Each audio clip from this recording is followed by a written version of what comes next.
Assalamualaikum adik-adik. Apa kabar hari ini? Tentunya kalian dalam kondisi sehat walafiat kan?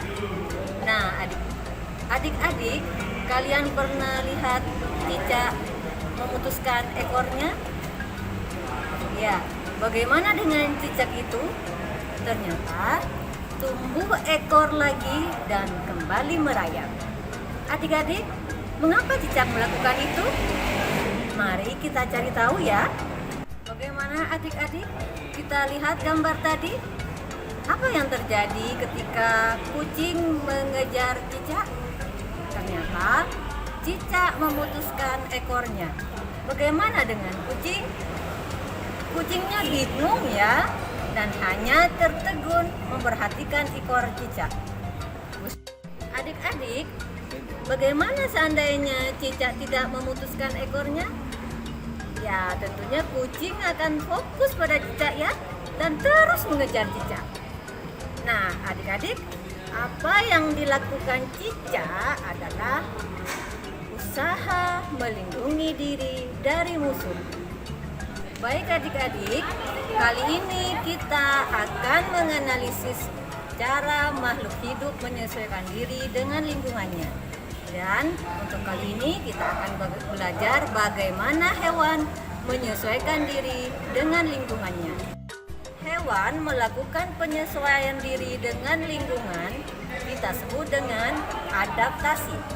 Yuk kita lihat bagaimana hewan-hewan yang ada di lingkungan kita melakukan adaptasi tersebut, karena mereka akan melakukan adaptasi dengan cara yang berbeda-beda, tentunya tergantung dengan lingkungannya.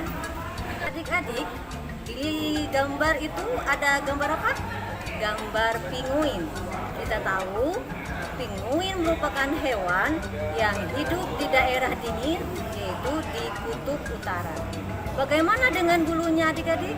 Ya, bulunya pinguin tebal dan itu akan membuat pinguin merasa hangat. Bagaimana dengan hewan lainnya? Kita lihat bunglon ya adik-adik. Kalau bunglon ketika berada di pohon, tubuhnya akan berwarna hijau. Bagaimana kalau ada di batu? Ya, tubuh bunglon akan berwarna coklat. Dan apa yang dilakukan bunglon itu? Yaitu menyesuaikan diri warna tubuhnya dengan lingkungannya, tujuannya yaitu agar terlindung dari musuhnya. Kita kali ini melihat hewan kalajengking. Kalajengking melindungi dirinya dari musuh dengan menggunakan sengatnya. Kita lihat sengatnya di ekornya, itu yang bergerak-gerak itu ada racunnya ya adik-adik. Sengatnya mengandung racun yang mampu membunuh musuhnya.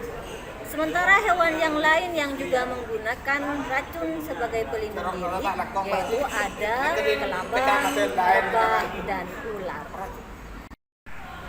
Sekarang kita lihat cicak dan kucing. Iya. Kita lihat cicak bagaimana ketika ditangkap kucing.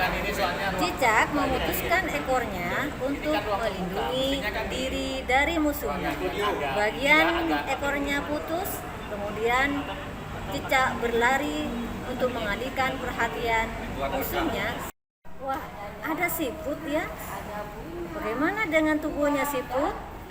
Siput memiliki cangkang yang keras. Nah, cangkang yang keras adik-adik itu berguna untuk melindungi tubuhnya. Bagaimana caranya siput melindungi diri?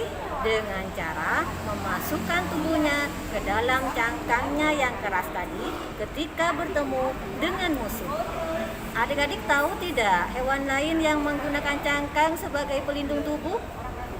Ya, ada kura-kura, ada juga penyu menggunakan cangkang untuk melindungi diri dari musuhnya.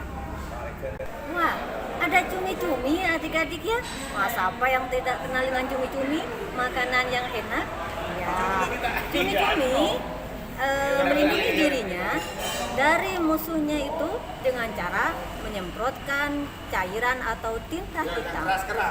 Dan hal ini menyebabkan musuh yang menyerangnya akhirnya tidak bisa melihat dan cumi-cumi bisa berenang dan untuk menghindari musuh tersebut. Adik-adik, kita sudah lihat contoh-contoh hewan bagaimana cara beradaptasi dengan lingkungannya.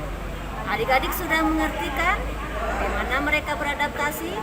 Dan hewan-hewan itu adik-adik mampu melakukan adaptasi karena kuasa Allah Subhanahu wa Ta'ala. Karena itu kita harus bersyukur kepada Allah Subhanahu wa Ta'ala. Oke adik-adik, sampai jumpa di video berikutnya. Tetap semangat ya. Kalian harus belajar di mana saja, kapan saja, dan dengan siapa saja. Wassalamualaikum. Bye.